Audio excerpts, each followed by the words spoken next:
मेवाड़ की राजनीति में आपका स्वागत है। जिस तरह से मेवाड़ में चुनाव और चुनावी दंगल का यह माहौल, मेवाड़ की हॉट सीट जहां पर इस बार त्रिकोणीय मुकाबला देखने को मिल रहा है, क्या क्योंकि बीजेपी, कांग्रेस और जनता सेना हमारे बीच जो कांग्रेस प्रत्याशी प्रीति शेखावत हमारे बीच हैं, जिसे हम जानेंगे। तो मैडम पहले स्वागत है आपका।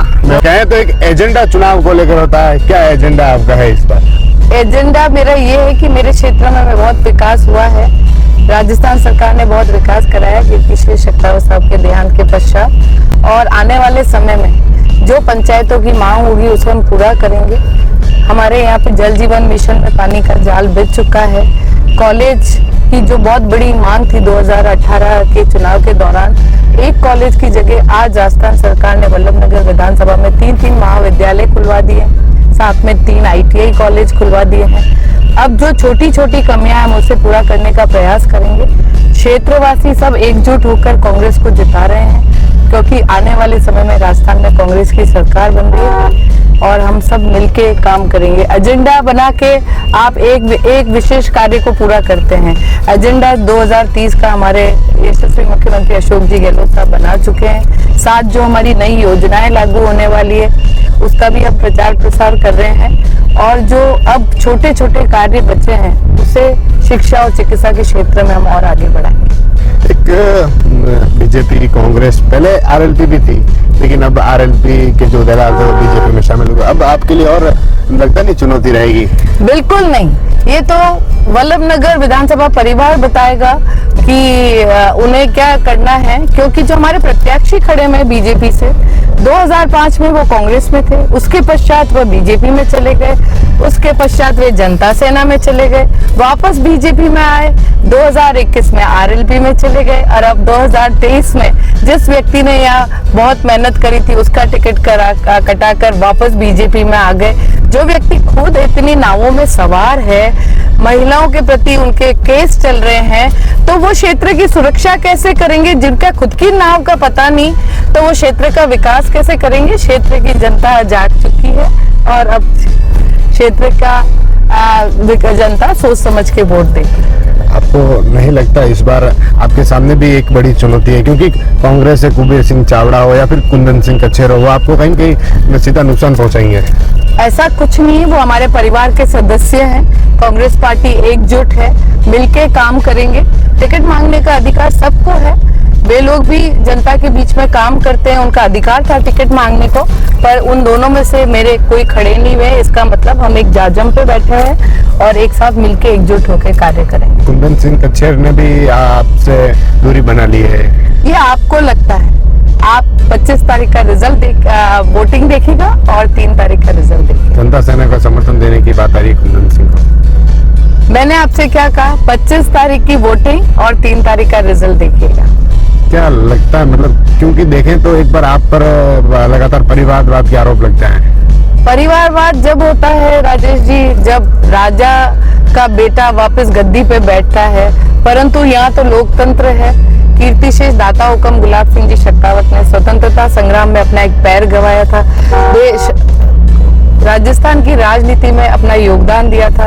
उनके पश्चात वल्लभनगर विधानसभा परिवार ने पुनः गजेंद्र सिंह जी शेखावत साहब में जो दाता हुक्म के पद चिन्हों पे चल रहे थे उन्हें चुना। उसके पश्चात सारे परिवार ने विश्वास मुझ में जताया और परिवार का आशीर्वाद रहा है, इसीलिए मैं 2021 को इस पद पे बैठी हूँ। ये जो मेरा विधायक पद है, ये वल्लभनगर विधानसभा परिवार का पद है। आज भी वल्लभनगर विधानसभा के सभी जने प्रीति गजेंद्र सिंह शेखावत बनकर ये चुनाव लड़ रहे हैं। हम सब एकजुट हैं और हमें कोई भी हरा नहीं सकता। लगता नहीं इस बार, पिछली बार सहानुभूति का रहा था, इस बार ऐसी कोई सहानुभूति 1 दिन 2 दिन की होती है। क्षेत्र में क्षेत्र के लोगों के बीच में जनता के सुख दुख में खड़े रहना, क्षेत्र का विकास कराना और सभी को साथ लेके चलना। कांग्रेस पार्टी 36 कौमों को साथ लेके चलती है, इसलिए मिलके काम करते हैं। इसलिए कोई सहानुभूति नहीं। सहानुभूति तो हमारे विपक्षी मांग रहे हैं बार बार, क्योंकि वो बार बार पार्टी और टिकट बदलते हैं, इसलिए सहानुभूति वो मांगते हैं, पर जनता जाग चुकी है। आपके सामने ही जनता सेना ने एक महिला को उतारा है जो दीपेंद्र कुमार है, तो क्योंकि एक महिला चुनौती तो रहेगी, एक आपका जो वोट फैक्टर है उसमें भी असर तो पड़ेगा।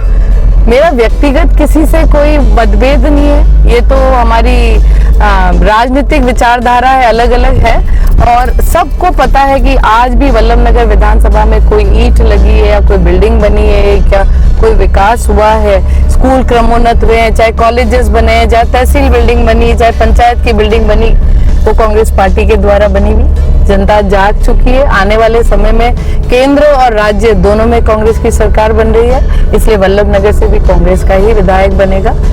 उदयलाल डांगी कह रहे हैं कि भ्रष्टाचार किया है, भ्रष्टाचार को उखाड़ फेंकेंगे। जिन्होंने ये सब बोल रहे हैं, मैं उनके लिए कुछ नहीं कहूंगी, क्योंकि वो वल्लभनगर विधानसभा के वासी हैं, परंतु वो अपनी चार्जशीट खोल के देखें कि किन किन केस में उन्होंने क्या क्या कांड करे हैं। जो महिला की सुरक्षा भंग कर देता, वो महिला की रक्षा क्या करेगा।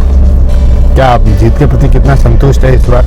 मैं पहले भी बिल्कुल अपने क्षेत्र के परिवारजनों के साथ चल रही थी, उनके हिसाब से चल रही थी। आज भी उनके प्रति मैं आश्वस्त हूँ, क्योंकि वल्लभनगर विधानसभा परिवार में मैं सेवा के भाव से आई हूँ, न कि भ्रष्टाचार करने के भाव से आई हूँ।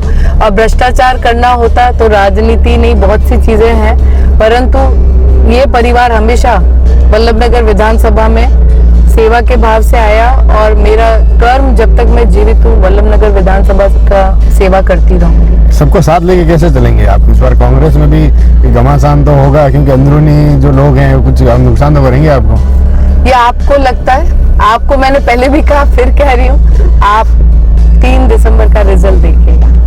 एक चुनौती की बात करें, क्योंकि चुनौतियां इलेक्शन है, होती है, लेकिन आपको क्या लगता है इस तरह की चुनौती, क्या ऐसी विशेष चुनौती जो इस बार आपको रहने वाली है या पिछली बार रही हो, ऐसा लगता है आपको? ना मुझे पहले ऐसा लगा, मेरा वल्लभनगर परिवार मेरे साथ था, ना मुझे आज कोई चुनौती लग रही है, क्योंकि मेरा वल्लभनगर परिवार मेरे साथ आज भी खड़ा। हिम्मत सिंह है जो भी वापस उदयलाल के समर्थन में उतर गए, पहले तो उन्होंने तो बहुत कुछ आरोप भी लगाए थे दूसरों पर। मैं कभी विपक्षियों की या अपनी लकीर टी करने की बात नहीं करती हूँ। मुझे मेरे कार्यशैली, मेरे कर्म और सेवा धर्म पे ध्यान देना चाहिए, न कि दूसरों की लाइनों पे ध्यान देना चाहिए, और मैं अपने धर्म।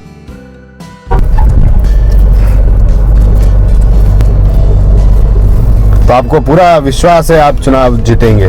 बिल्कुल, राजस्थान में कांग्रेस की सरकार बनेगी, आप निश्चित रहिए।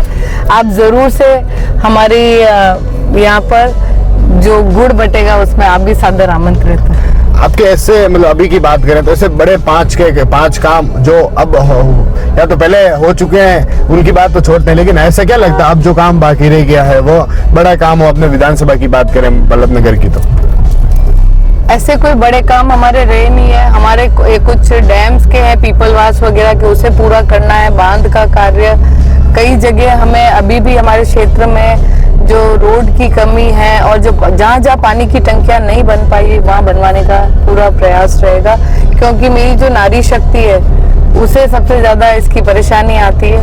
उनको परेशानी इसलिए आती है क्योंकि पूरे गृह कार्य में हर जगह पानी की जरूरत होती है।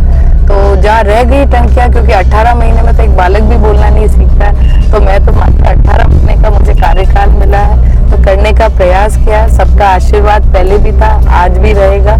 एक बात करते हैं विधानसभा की, क्योंकि कुछ आदिवासी वोटर्स भी हैं, लेकिन आदिवासियों के लिए हक की बात होती है, आदिवासियों के लिए होती है, तो क्या मानते हैं आप आदिवासियों को हक मिल रहा है या फिर मिलना चाहिए?